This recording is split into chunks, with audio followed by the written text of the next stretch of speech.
The church stood silent under the weight of a Wyoming afternoon, its whitewashed walls reflecting the scorching sun, now beginning to dip behind the jagged peaks of the Rockies. Eleanor Prescott sat alone, her back straight against the hard wooden pew, the elaborate lace of her wedding dress barely clinging to her skin. Her hands trembled slightly as they rested on her lap, the delicate fabric of the gown wrinkling where they pressed it. There had been no applause, no cheers, no joyful procession of relatives and friends. Only the hush of a ceremony that had never started, interrupted by the loud ticking of the clock and the oppressive weight of 1,000 unspoken questions. Outside, the wind howled, rattling the stained glass windows, but inside, the room was suffocatingly still. A pair of candles flickered weakly on the altar, their flames barely bending to the draft. Eleanor's gaze drifted to the grand wooden doors, the ones she had imagined opening to reveal the face of her soon-to-be husband, his eyes filled with the same excitement she had felt in the days leading up to this moment. Instead, the doors remained shut, the thick hinges never creaking under the weight of anything other than the silence. It wasn't supposed to be like this. She had never believed in love at first sight, or at least had dismissed it as something reserved for the foolish. But when Elias Walker had come into town, wounded from a skirmish with a band of Sioux raiders, his rugged demeanor had captivated her. He was different from the other men in her life. His rough hand spoke of a life lived at the edge of both the law and the wilderness. He had a dark history, one he never quite shared with her, but she had fallen for him all the same. They had spent months getting to know one another.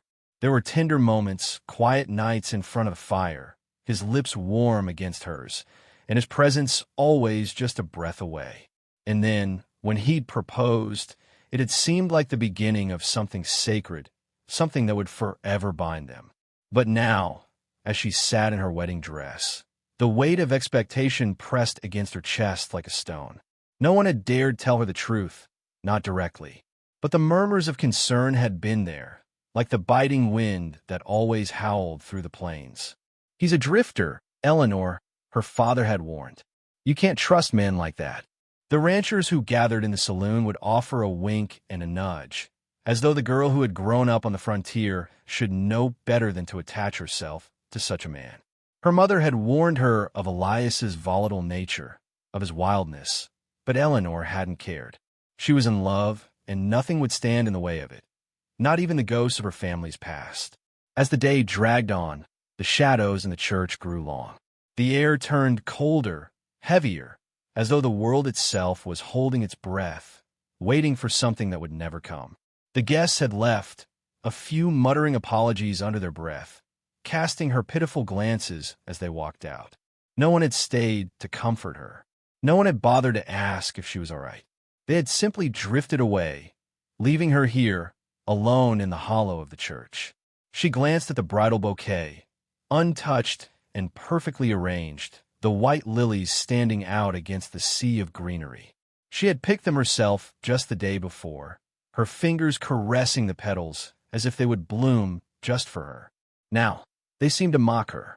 She had been a fool, hadn't she? She had believed in something that had never existed, that had been built on nothing more than words and promises made under the shelter of starry nights. Her gaze returned to the door. Still nothing. No Elias. No apology. Just silence. The church, once filled with so much hope, had become a tomb. And she, the foolish bride, was the only one left to mourn what had never come to be. She rose from the pew, her gown swishing like the breeze, dragging behind her as though it had its own weight. Her feet took her toward the altar, each step slow and deliberate. The candles flickered once more as she approached, casting eerie shadows on the walls. Her hands found the edge of the altar, gripping it as though it were the only thing in the world that remained real. She stared down at the empty space, imagining Elias standing there, his face full of that same reckless passion she had loved. But there was nothing. A sound came from behind her, soft, almost imperceptible at first. She turned quickly, her heart lurching in her chest, thinking perhaps it was Elias, perhaps he had come at last, but no. The church was empty, save for the faint rustle of her dress and the wind sighing through the cracks in the windows. And then the voice came, low, calm, but unmistakable. "You're not forgotten." Eleanor's breath caught in her throat. She turned toward the sound of the voice, her heart pounding in her chest. A figure stood in the shadows at the far end of the church, just beyond the edge of the altar. His face was obscured by a wide-brimmed hat, but his posture was strong, confident, like that a man used to the wildness of the frontier. He was dressed in dark clothing, worn and weathered, but his eyes shone with an eerie intensity. He stepped forward, his boots scraping against the floor like the whisper of death itself. "Who are you?" Eleanor whispered, her voice barely a breath. She took a tentative step back, but the figure was already moving toward her, slow and deliberate, as though he were in no hurry, as though he had all the time in the world. "I'm someone who knows what you've lost," the stranger said, his voice carrying an unsettling familiarity, as if he had been watching her for a long time. Her mind raced. She had never seen this man before. He didn't belong to the town, nor did he look like anyone who would have been at the wedding. But his words, they carried a weight, as though they were wrapped in secrets, as though he knew something she didn't. "You've come to tell me he's dead, haven't you?" she said, the words tumbling out before she could stop them. "Tell me, so I can bury him properly. Tell me, so I can finally stop hoping." Her voice cracked, and she fought back the tears that threatened to spill. The man shook his head slowly, the faintest trace of sadness in his eyes. "No, Miss Prescott, your groom isn't dead. He's been taken." Eleanor blinked, confused. "Taken?" The stranger nodded. "He was doing what he thought was right, fighting against the wrong side. But they got him before he could finish. And now, they're keeping him where no one will find him." Eleanor felt a sudden rush of heat flood her chest, then cool quickly. "Taken, fighting against the wrong side." The words echoed in her mind, their meaning sinking deeper into her bones. She stepped toward him, her voice gaining strength despite the fear that trembled beneath her words. "What are you talking about? Who took him? Where is he?" She reached out, gripping the stranger's coat with trembling hands. "Please, I need to know." The man didn't pull away. Instead, he looked at her for a long moment, as though weighing the truth in her eyes. "I can't tell you everything, Miss Prescott. Not yet, but I could give you one clue. One thing you need to find him." Eleanor's pulse raced as he reached into his coat and pulled out a small silver watch. The watch was worn, its surface scratched and tarnished, but the engraving on the back was unmistakable. Elias Walker. Her breath caught in her throat. He had been here. This man had been with Elias, and he had known. The stranger placed the watch in her trembling hand. "You'll find him, but you'll have to follow the trail. It leads to Fort Redemption." Before she could respond, before she could ask him to explain, the stranger stepped back into the shadows, his presence vanishing as quietly as it had come. Eleanor stood there, the watch heavy in her palm, the silence thick around her. The storm outside raged louder, the wind howling through the cracks in the church. The candles flickered, almost extinguishing in the gale, but for the first time that day, Eleanor felt a spark of hope. Her heart pounded, a sense of purpose blooming inside her. He wasn't dead. Elias wasn't lost to her. And if it meant crossing the frontier itself, she would find him. The church no longer felt like a tomb. It felt like the beginning of something she was determined to see through. She would not be forgotten, and neither would Elias. Eleanor's heart thundered in her chest as she mounted the horse, the reins tight in her hands, her mind set on a single purpose: find Elias. She couldn't afford hesitation, not after everything that had happened. The stranger's words had burned into her thoughts, and now, with the sun dipping low over the vast plains, she was already heading into the unknown. The road ahead was dark and treacherous, the land rugged and unforgiving. Her fingers clenched around the reins, her knuckles white from the grip. The mare beneath her was a sturdy animal, not the finest, but strong enough to carry her through the harsh terrain. She had chosen it from the stable, its glossy black coat a reflection of the resolve that had solidified in her heart. There was no turning back. Not now. She had no plan, no clear direction, save the words of the stranger: Fort Redemption. The name burned like a brand in her mind. He had told her it was a place of darkness, a place where men were lost and never found. But it was the only lead she had, and if Elias was there, she would risk whatever it took to find him. The wind cut through her hair as the vast prairie stretched out before her, an endless sea of sagebrush and cracked earth. The land felt like it had no mercy. It was alive with the hiss of the wind and the occasional caw of a crow, but the silence of the land pressed against her chest, suffocating her, forcing her to confront the thoughts she had tried to shove down in the church. Her mind wandered back to Elias. What had happened to him? Where had they taken him? She had no answers, only the watch, and a name, Fort Redemption. As night descended, she camped under the wide-open sky, the stars like pinpricks of silver on the black canvas above her. The crackling fire offered little warmth, and her fingers shook as she tried to get the fire going with the damp kindling. The shadows of the land seemed to come alive, bending and shifting around her, as if the earth itself was watching her, waiting for her to make a mistake. The fire finally caught, the light flickering against the rocks surrounding her, and for a moment she let herself sit back, closing her eyes, trying to steady her breath. She couldn't afford to feel the weight of fear. Not now, not when Elias's life depended on her. She could almost hear the echo of his voice in her mind, that low, gravelly laugh of his. "He's not dead," the stranger had said. "He's been taken." But who would take him? Who would want him alive? She gritted her teeth, her stomach tight with worry, and tried to push the thoughts aside. The fire crackled, sending a shower of sparks into the cool night air, and for a moment, the crackling of the flames was the only sound she could hear. The next morning came too quickly. She broke camp, saddled the horse, and set off again. Days blurred into one another. The landscape never seemed to change, just the same endless miles of brown and dust, the distant mountains always just out of reach. Her lips cracked from the dry air, her throat sore from the lack of water, but she kept moving. She couldn't stop, not when there was still a chance to find him, not when there was a name she had to follow. 3 days into the journey, Eleanor spotted smoke in the distance, curling up into the sky like a dark promise. Her eyes narrowed, and she urged the horse forward, the steady rhythm of its hooves matching the pounding in her chest. As she drew closer, she saw the outline of a small settlement, a lone building, perhaps a trading post or a small ranch, surrounded by nothing but more of the empty land. It was the perfect place to disappear.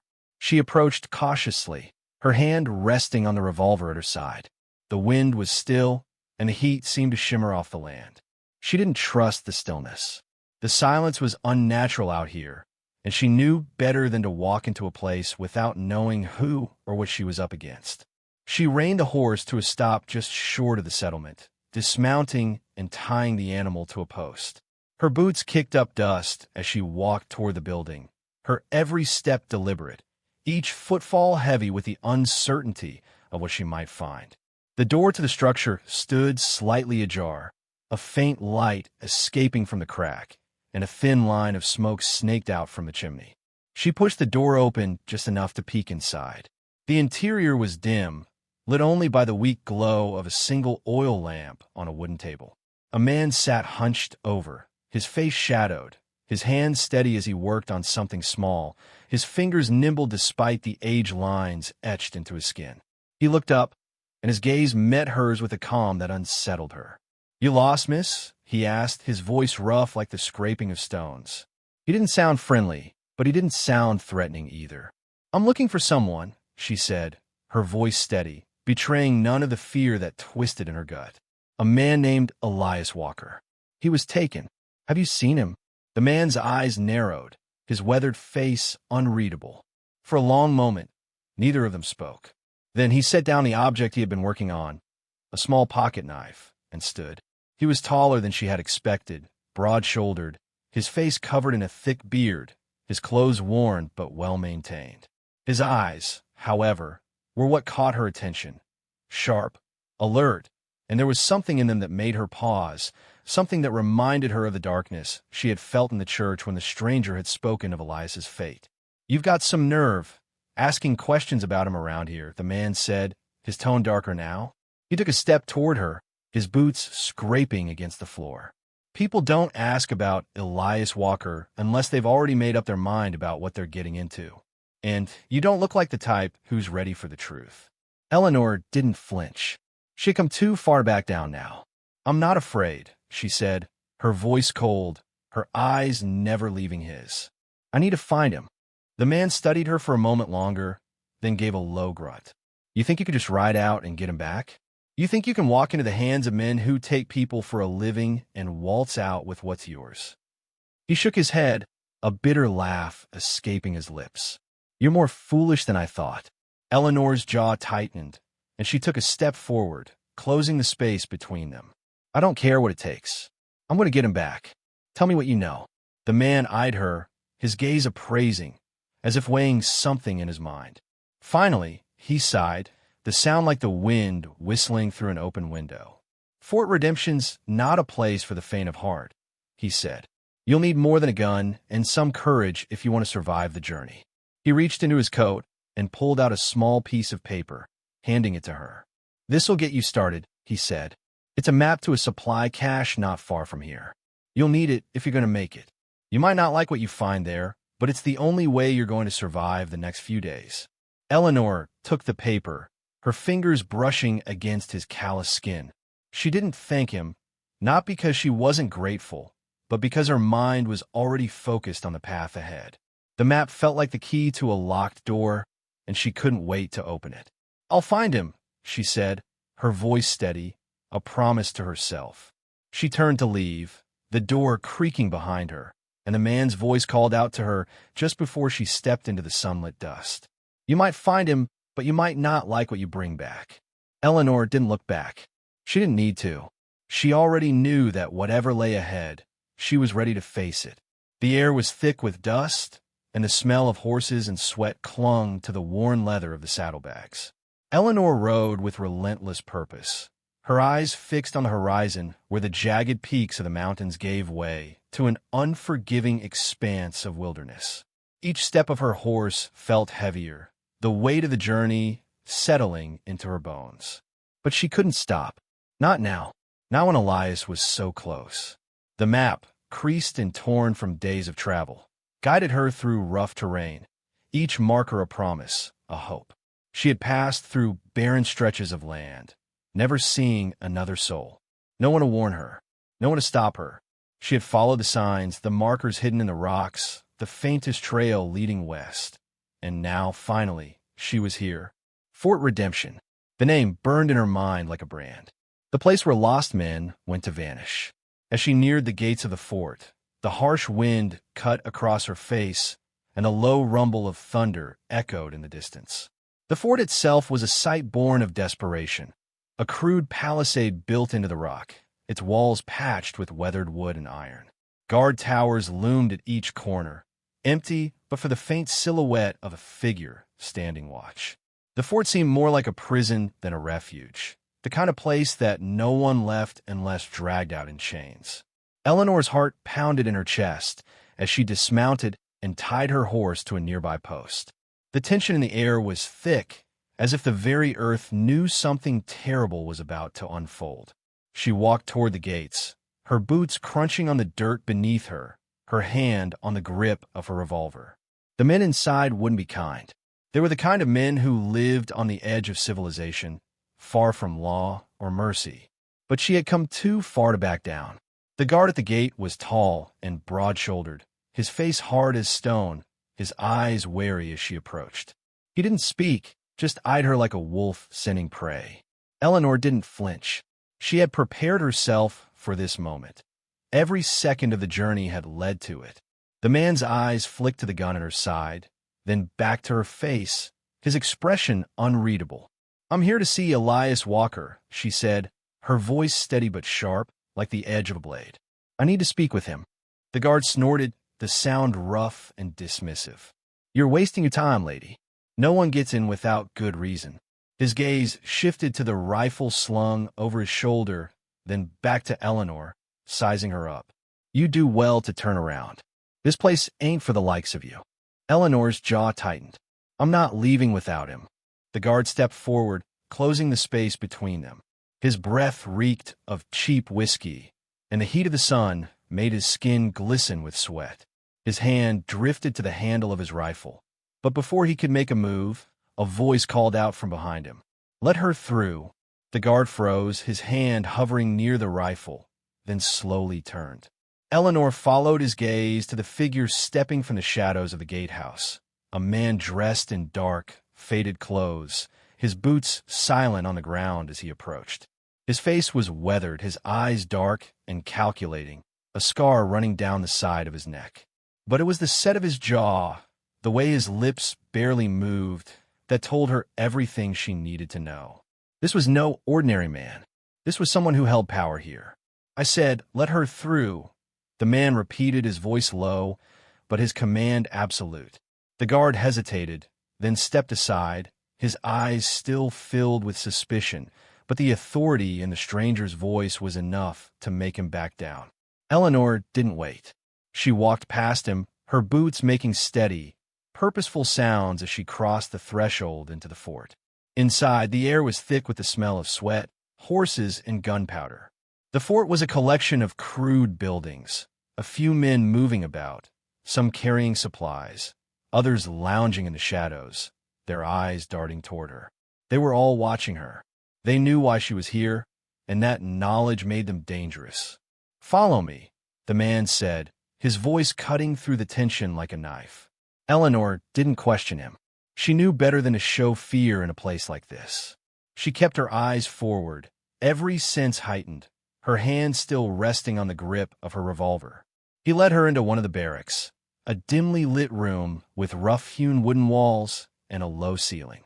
There was a cot in the corner, the sheets worn and stained. A table with a few scattered papers sat near the window, but it was the figure lying on the cot that caught her attention. Elias. He looked different than she remembered, darker, harder. His face was gaunt, his hair unkempt, a week's worth of stubble darkening his jaw. But there was no mistaking him. He was alive, barely but alive. His eyes fluttered open as she approached, and when they locked onto hers, a flicker of recognition passed through them. "Eleanor." His voice was rough, almost unrecognizable. His lips cracked in a half-smile, but it didn't reach his eyes. There was something hollow in that gaze, a look that spoke of days spent in the worst kind of captivity of a man stripped of his hope. "Elias," she breathed, stepping closer to him. "What happened? Why are you here?" He grimaced, pushing himself up on one elbow. "I didn't expect to see you here. I thought you'd have turned back by now." His eyes flicked to the man standing by the door, then back to Eleanor. "This place isn't safe, Eleanor. You shouldn't have come." "I couldn't leave you," she said, her voice fierce. "I won't leave without you." "What did they do to you?" Elias's expression hardened. "It's not what they did, it's what I did. I got mixed up with the wrong people. Thought I could make a name for myself, fight for something bigger than just surviving. But I got caught, and they've been keeping me here ever since, waiting for the right moment." She knelt beside him, her heart breaking as she looked into his eyes. "We can leave, Elias. We can get out of here. I have the map, the one to the supply cache. We can make it." He shook his head weakly, his lips curling in a bitter laugh. "It's not that simple. You don't know what you're up against. There's no way out of this place. Not unless you're willing to do things that would change who you are." Her breath caught in her throat. "What do you mean?" The man at the door spoke for the first time. "What he means, Miss Prescott, is that you've stepped into something bigger than you realize. Fort Redemption is no mere fort. It's a place for men who've crossed the line, and it doesn't let them go." Eleanor's gaze shifted to the stranger. "What are you saying?" The man smiled, a thin, cruel smile. "I'm saying you've got a choice. Walk away now, and you can leave. Or you stay, and you'll be just like him, trapped in a war you don't understand, fighting against things that don't belong to this world." The words hit her like a hammer. She had come this far. She couldn't turn back now. But the man's eyes, dark and unreadable, told her she was closer to something dangerous than she had ever known. Elias looked at her, his eyes filled with something dark, something that could have been regret or fear. "Leave, Eleanor. Please, before it's too late." Her hands clenched at her sides, the weight of his words sinking deep into her chest. But as she stared into the abyss of his eyes, she knew one thing with certainty. She couldn't walk away now. She couldn't leave him. "You're wrong," she said, her voice steady, filled with resolve. "I'm not leaving without you, and I'm not afraid of this place." The man's smile faded, and for the first time, a flicker of doubt crossed his face. He knew something that she didn't, but that didn't matter. What mattered now was Elias. What mattered now was survival, and she would do whatever it took to bring him home.